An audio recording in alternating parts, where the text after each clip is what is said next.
সরিয়ে দিয়েছিল, কেউ সরিয়ে দিয়েছিল। মমতা ব্যানার্জির প্রতি দুর্বলতা আমার আছে, আমার কেন, যারা তৃণমূল আছে, ঋতব্রত মমতা ব্যানার্জির প্রতি দুর্বলতা আছে, ববিরও আছে, অরূপেরও আছে, অরূপ রায়েরও আছে, বালুরও আছে, এবং শুভেন্দু মমতা ব্যানার্জিকে শ্রদ্ধা করত। তাহলে অভিষেকের জন্য আমি কারোর নাম বলতে রাজি না। দলটা কাকে দেখে করা? দল নিজেকে কংগ্রেস করেছি, কংগ্রেস থেকে তৃণমূলে এসেছে। দলটা আমি আজ থেকে করছি না, তখন তোমার জন্ম হয় না, গাই বছরে ভোট করেছি। সংগঠন তাহলে এবার কিভাবে করবেন? সংগঠন কোনো রকম ত্রুটি নেই, সংগঠন তৃণমূলের সংগঠন ঠিক আছে। দাদা 21শে জুলাই বলা হয়েছে, বেশি কথা বলতে হবে, গলায় খুব লাগছে। একমাত্র ভাস্করও বললো বলে এলাম, হেবি গলায় বন্ধা করছে। শেষ 21শে জুলাই কি বীরভূম থেকে লোকজন যাবে? 100 বার লোকছে, খুব কম করে 25-30 হাজার লোকছে। আর কারা কারা তৃণমূলে এই জেলা থেকে আপনার সঙ্গে রয়েছে? সবাই তো, এখানে তো কোনো রকম বীরভূম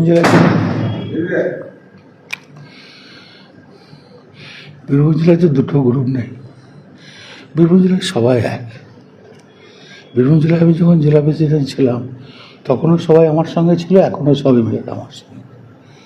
কে ছুটকো ফটকা 3 নম্বরে বাচ্চা আর সাইডে চলে গেল, তাদের কি বয়ে গেল? জয়ী বিধায়ক, পরাজয় সবাই আছে।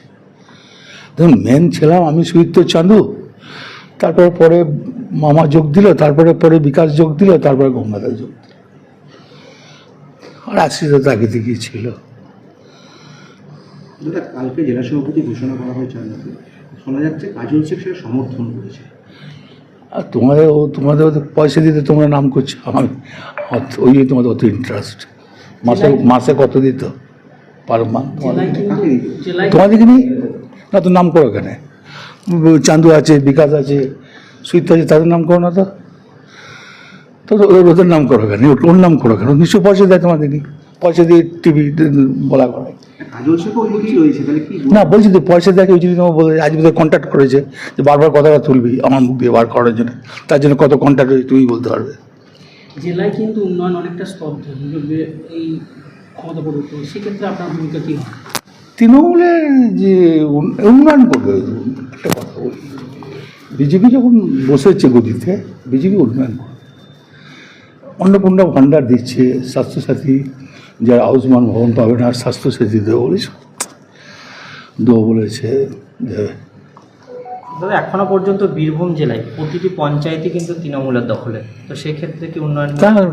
100 দিনের কাজের তো নিঃসন্দেহে 100 দিনের কাজ দিয়েছে, যারা ভালো কাজ দিয়েছে 100 দিনে। দাদা বিজেপি কি ভালো কাজ করছে? এখন নিশ্চয়ই কাজ করছে, নাহলে এখন তো চোখে কিছু খারাপ পড়েনি। মুখ্যমন্ত্রী শুভেন্দু অধিকারী কি দেখুন, ও তো খুব লড়াকু ছেলে। ও আজ নয়, কংগ্রেস যখন করতো তখনও লড়াকু, তৃণমূলের থেকে নন্দীগ্রাম থেকে লড়াই করে ও রাজনীতিটা শিখেছে। ওকে নতুন ওর সম্বন্ধে কিছু বলার নেই। ও আমার জুনিয়র হতে পারে, কিন্তু কর্কমূর্ত ছেলে বটে। 5টা জেলার অবজারভার মমতা ব্যানার্জি এমনি করে নেই, কাজের দৌলতেই করেছিল। কি জন্য দল ছেড়ে গেছিল শুভেন্দু? এগুলো তো দলের ব্যক্তিগত ব্যাপার, এগুলো বলা যায় না। দাদা আপনি যে রাস্তা দিয়ে আজকে এলেন দলীয় কার্যালয়ে, সেখানে অভিষেক বন্দ্যোপাধ্যায়ের সঙ্গে আপনার ছবি ছিল, সেগুলো সরিয়ে ফেলা হয়েছে কি কারণে? কোনখানে হয়েছিল? যে রাস্তায় নাম আমার চোখে পড়েনি, তাহলে আমি কোনদিন দেখিনি। আমার সঙ্গে অভিষেক ব্যানার্জির ছবি থাকলে নিশ্চয়ই সরাবে না, আপনার চোখে পড়েনি কোনদিন। আমি তো মমতা ব্যানার্জির ছবিগুলো দেখি, মমতা ব্যানার্জির ছবি রয়েছে, তারা আমার ছবি রয়েছে, অভিষেকের ছবি কোনো চোখে পড়ে না আমার। মমতা ব্যানার্জির ছবি কি থাকবে? হ্যাঁ, 100 বার থাকবে, কেন থাকবে? আচ্ছা দেখুন, মমতা ব্যানার্জির ছবি থাকবে। অনেকেই বলছে যে মমতা ব্যানার্জি, যারা মমতা ব্যানার্জি থেকে সরে যাচ্ছে, যারা ঋতব্রত, আমি 98 সালে কংগ্রেস ছেড়ে দিই। আমার বাড়িতে যান, রাজীব গান্ধীর ছবি আছে, ইন্দিরা গান্ধীর ছবি আছে। যতই হোক ছবি সরে এই করে ছবি রাজীব, বলো তো, রাজীব গান্ধী, ইন্দিরা গান্ধীর ছবি আছে, অটল বিহারী বাজপেয়ীর ছবি আছে, বিধান রায়ের ছবি আছে, পপুলেশনের ছবি আছে। 21শে জুলাই প্রস্তুতি সভা কবে থেকে শুরু করছে? দুটো বুধবারে কলকাতায় ঘুরে আসবো, তারপরে কোনো কি দলীয় বৈঠক ডাকবেন আপনি এর মধ্যে? থাকতে পারি 21 হ্যাঁ। ইতিমধ্যে কি কর্মীদের নিয়ে আপনার কি ফোনালাপ শুরু হয়ে গেছে? আমার তো আগেও তো করি, এই যারা আমার ব্লক প্রেসিডেন্ট আছে তারা এই যখন দল হেরে গেল তখন থেকে তো রেগুলার আসছে, কেউ তো পালিয়ে যায়নি, কোনো দলে যায়নি।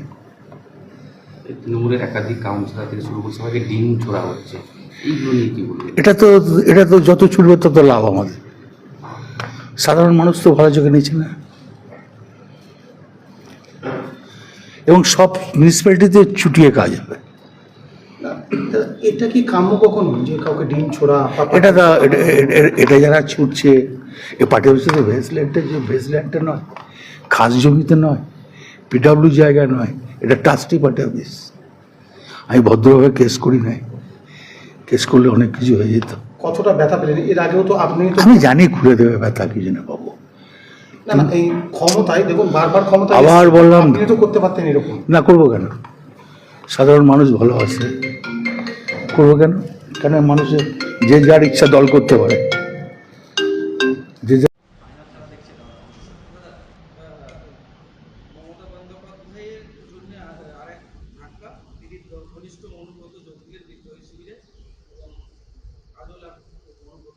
क्या कहेंगे, सारे चोर चकोरे सब इकट्ठा हो गए, इसके बारे में हमें क्या टिप्पणी करना है?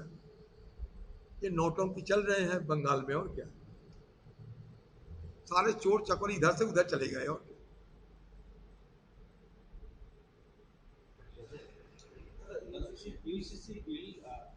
ফালতু কথা বলে কোনো কাজের কথা বল না, ফালতু ফালতু সেগুলো কেউ দেখাবে কোথাও? হ্যাঁ,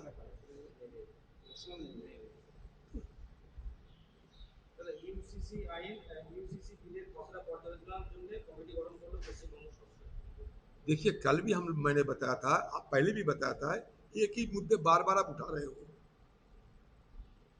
अगर यूसीसी देश में लागू करना है तो केंद्रीय स्तर से होना चाहिए, ये नेशनल लेजिस्लेशन होना चाहिए, सेंट्रल लेजिस्लेशन होना चाहिए।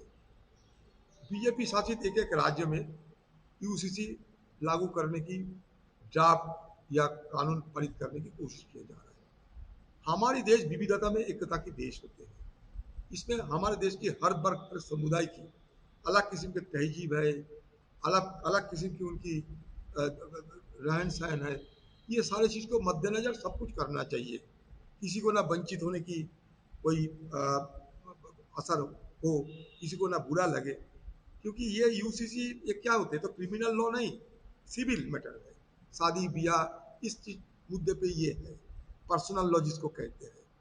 ये सारी चीज एक एक समुदाय की एक एक किस्म के होते हैं, इसलिए हमारी दबाव पे आके ये आज की सरकार कह रही है कि इस शेड्यूल कास्ट को यहाँ से अलग रखेंगे।